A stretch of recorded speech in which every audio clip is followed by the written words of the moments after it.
Magandang umaga mga kabay. Ay, tanghali na pala. Sorry. So, meron po akong approved repair dito mga kabay. 39413 liter A. Ang model ito mga kabay, DWE 8300S. So, ang papalitan natin mga kabay is gear in pinion. Ayan. So, isang set na po siya. Kasama na yung gear case cover, spindle. So, madali na lang po pag magkabit. Tapos, yung 608 tsaka 607 na sleeve. Yan po yung kakabit natin dito sa unit na to. So tara mga kabay, samahan nyo ko kakabit natin. So yan mga kabay, nakalas ko na po yung mga screw. So bubuksan na po natin. Yan.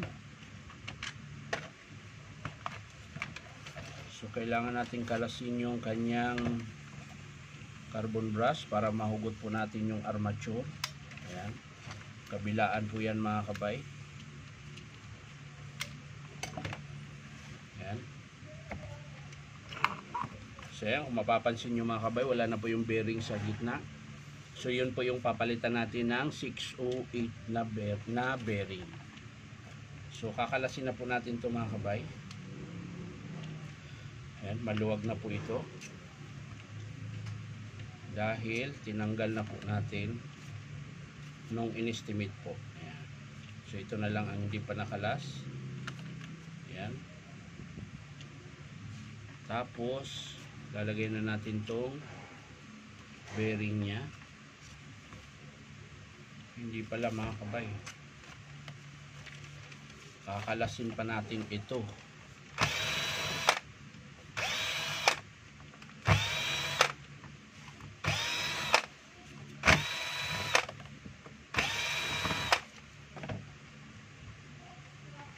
Dahil papalitan nga pala.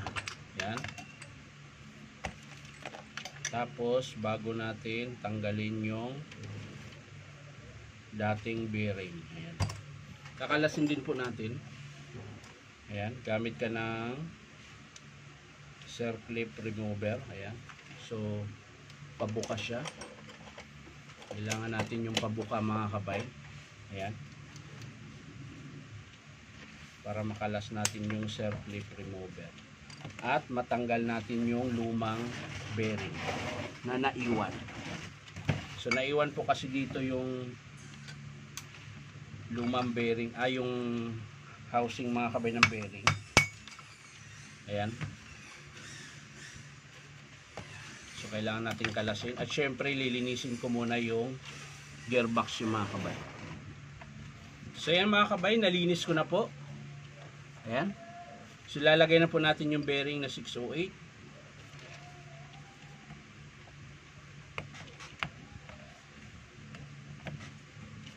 Ayan. So kailangan lang nating itulak ito. Ayan. Nakalas ulit. Ayan. Tapos syempre ilagay natin yung kanyang lock. Ito po. So gamit kayo ulit ng circlip remover mga kabay para po mailagay natin siya. Ayan, tapos tutulak nyo lang. Yun, pasok na. So pwede natin ilagay yung armature, ay yung ano muna, yung sleeve, papalitan natin to. Ayan. Sprayan lang natin konti ng langis mga kabay. Yan, tapos lagay natin yung bagong sleeve.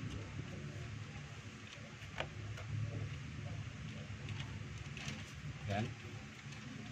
So okay na siya mga kabay. Siyempre ilalagay na natin yung armature. Pinion na bago mga kabay. Yan.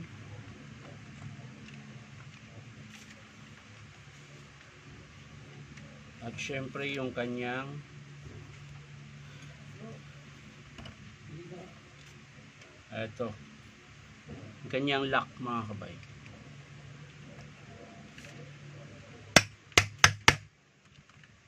Ayan.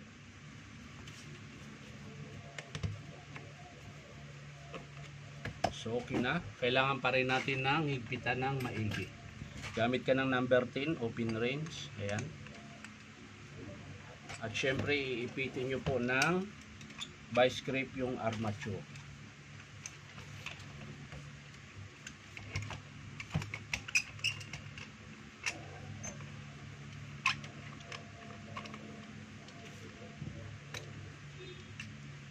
Yan. Saka natin higpitan ng maigi. Yan. So okay na siya mga kabay. Mahigpit na. So pwede na natin ipasok sa kanyang housing. Ayan. Or field coil. Ayan. Lagyan natin ng screw.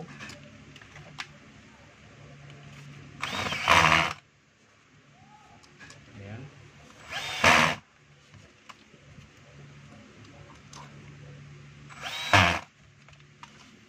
Kulang ng isa. Saan napunta yung screw na isa?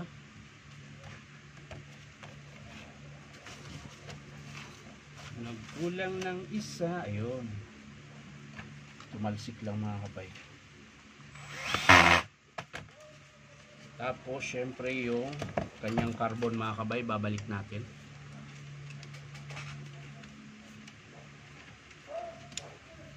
Yan.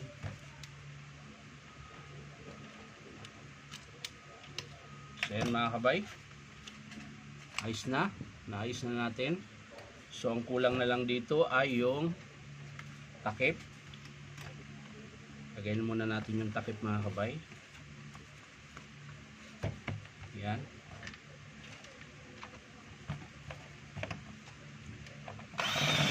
Puhuli na lang yung panghuli na lang yung gearbox dahil lalagyan pa po natin ng grasa. Yan. So sa mga gusto magpa-repair mga kabay, punta lang po kayo dito sa Powerman Hardware, 530 T. Alonso, Santa Cruz, Manila. Ayan. Hanapin nyo lang po yung signboard na DeWalt na nakalagay.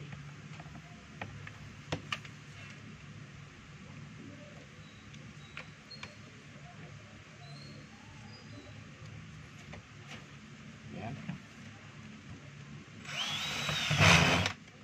So ayos na mga kabay. Ito na, lagyan na lang natin ng grasa. Dahil wala na pong grasa yung kanyang gearbox dahil gawa nung nilinis ko po siya.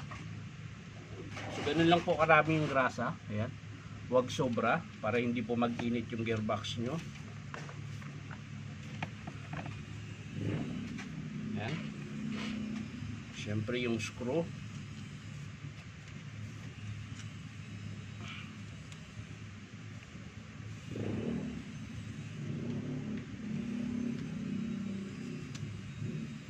Ayan. Ito na po natin.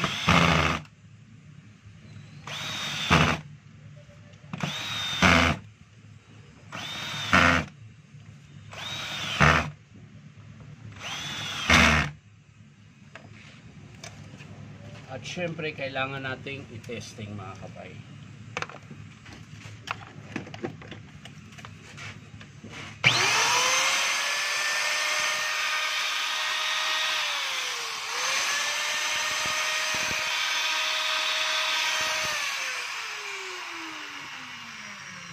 So okay na siya mga kabay. Bali ang pinalitan lang po natin ay gear case cover tsaka gear. Dapat gear in pinion lang.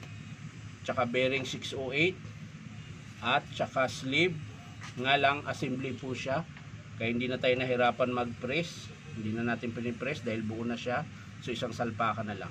So maraming salamat mga kabay sa panonood at palike and share na rin po. At syempre po, baka naman pwedeng subscribe nyo po akong YouTube account na Inom Tabay. So maraming salamat ulit mga kabay. Bye-bye.